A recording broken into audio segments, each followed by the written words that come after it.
You've definitely heard the motto, Indiana, the Crossroads of America. But what does that actually mean? I mean, it's more than just a bunch of highways, right?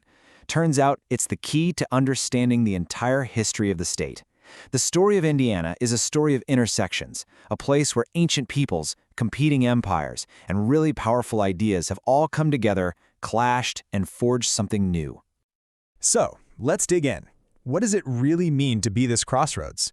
The answer, you'll see, is in its history of constant movement, some pretty intense conflict, and an incredible ability to reinvent itself.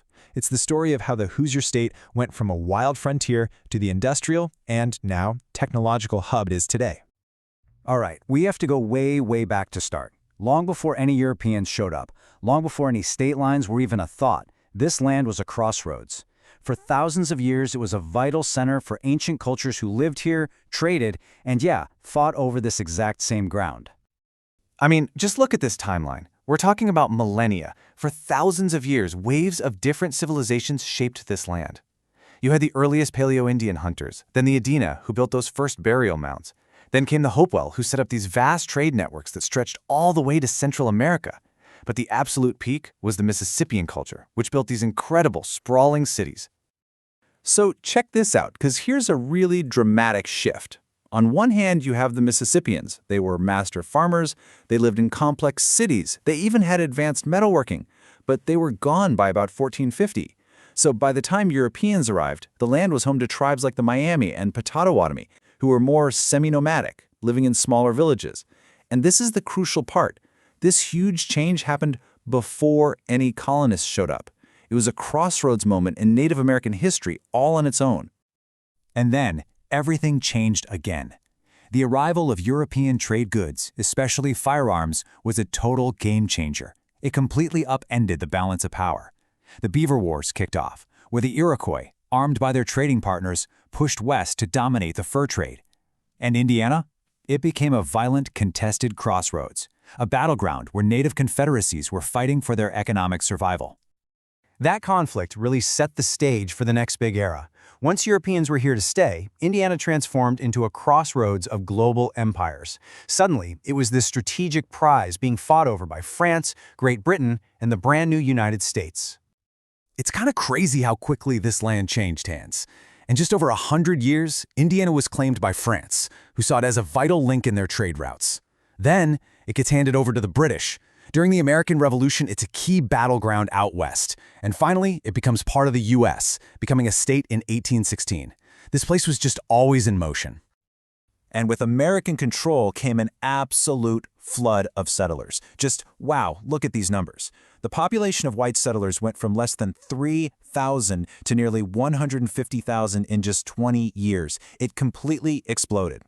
This massive influx created a whole new kind of crossroads, a really dynamic and, let's be honest, often tense intersection of cultures on the American frontier. Now, when all these new people showed up, they brought conflicting ideas with them. And the single most important debate was over slavery. You had Governor William Henry Harrison leading a pro-slavery faction. They wanted to attract Southern settlers, so they tried to create a system that was basically slavery by another name. But they were fiercely opposed by another group, led by Jonathan Jennings, who argued Indiana's entire future depended on it being a free state. And in the end, the anti-slavery side won. Jonathan Jennings and his allies took control of the Constitutional Convention in 1816 and wrote a ban on slavery right into the state's founding document. Jennings, who became the first governor, couldn't have been clearer about it. This decision, made it a critical moral crossroads, would define Indiana for decades. Of course, that defining choice would face its ultimate test less than 50 years later. The Civil War wasn't just a national crisis. For Indiana, this was the moment that would truly forge its identity and forever change its path as a crossroads of the nation. When the call for troops came from Lincoln, Indiana didn't hesitate. Under the really determined leadership of Governor Oliver Morton, Indiana was the first state in the West to get its troops ready. Hoosier soldiers were everywhere, fighting in pretty much every major battle of the war, from the very beginning to the very end. Get this, over 208,000 men from Indiana served. Now, for a state that only had a population of about 1.3 million people back then, that is a staggering commitment. Just a massive mobilization to help preserve the nation. And that commitment came at a terrible price. More than 24,000 of those soldiers never made it home. is a number that represents an immense sacrifice, a loss that touched communities in every single corner of the state and really sealed its bond with the Union cause.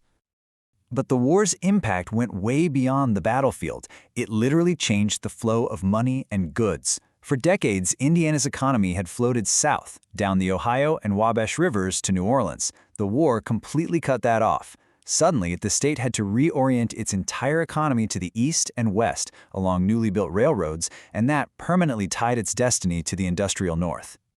And that economic pivot set the stage for the next big chapter.